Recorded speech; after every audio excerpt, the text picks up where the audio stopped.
Okay,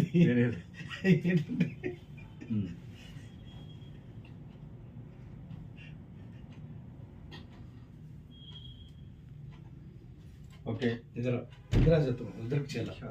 thank you. Arilova Mustafa Muslim welfare association నుండి మీరు ఇంత ప్రేమగా వచ్చి నాకు నూతన సంవత్సర శుభాకాంక్షలు.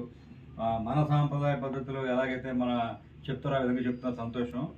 అసలు జనవరి 1 అనేది క్యాలెండర్ మారడం అనే విషయం కాకుండా అది నా వరకు నేనేం ఆలోచిస్తానంటే ఆ సంవత్సరం మనం ఎన్ని మంచి పనులు చేసాం, ఎక్కడ తప్పులు చేసాం, తర్వాత ఎంతమంది సహాయం చేసాం, ఎంతమంది మన సొంతోళ్ళకి మనం హెల్ప్ చేయగలిగాం, ఎంత సమాజ సేవ చేయగలిగాం, ఎంత దేశానికి మనం మంచి చేయగలిగాం, అలాగే ముందు ముందు మనం చేసిన తప్పులు సరిదిద్దుకొని ఇంకా మంచి పనులు ఎలాగ చేయాలా, అలాగే రానున్న కాలంలో మనం ఇంకా అందరినీ కలుపుకొని ఎలా మంచి చేయాలా అంటే ఒక పాజిటివ్ దృక్పథంతో వెళ్ళాలనే ఉద్దేశంతో ఆలోచించాడు. కాబట్టి ఈ 2025 అనేది వెళ్ళిపోయి 2026 వచ్చింది. మరి ఈ కొత్త సంవత్సరంలో మనందరం కూడా ఆరోగ్యంగా ఉండి విశాఖపట్నం బ్రహ్మాండంగా డెవలప్ అవుతుంది.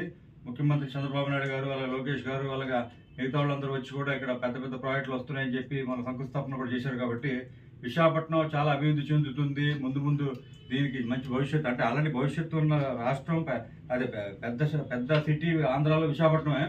ఇంకా ముందు ముందు బంగారు భవిష్యత్తు ఉంటుందని అవుతుందని ఆశిస్తూ ఈ సందర్భంగా మరి president Mustafa Muslim welfare association Kaleshwara గారు మీరేం చెప్తారు? మీ కొత్త సంవత్సరం, నూతన సంవత్సరం శుభాకాంక్షలు తెలుపుతూ మా యొక్క అయన్ అహ్మద్ గారికి మా యొక్క తరపు నుంచి చిన్న చిరు కానుక, అంటే మా పేదలకి మనం కిందటి సంవత్సరం, అంటే వెళ్ళిపోయిన కిందటి సంవత్సరంలో పేదలకి 250 మందికి పుస్తకాల పంపిణీ, భోజనాల కార్యక్రమం, 600 మందికి భోజనాల కార్యక్రమం పెట్టడం జరిగింది.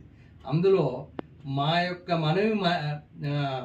మనవి వల్ల వచ్చి మా యొక్క కార్యక్రమాన్ని జయప్రదం చేసి మమ్మల్ని అందరినీ కూడా ఆశీర్వదించారని మన లాయర్ గారిని కృతజ్ఞతలు తెలుపుతూ ఈ యొక్క చిన్న తోఫా మా తరపు నుంచి, మా అసోసియేషన్ తరపు నుంచి ఎల్లప్పుడూ మీ సహాయ సహకారాలు మాతో ఉండాలనేసి మేము అల్లాహ్ తాలాకి దువా చేస్తూ అందరినీ కూడా కలుపుకొని వెళ్ళి పేదలకు అందరికీ కూడా గొప్పగా మేము సాయం చేయాలనేది మా కోరిక.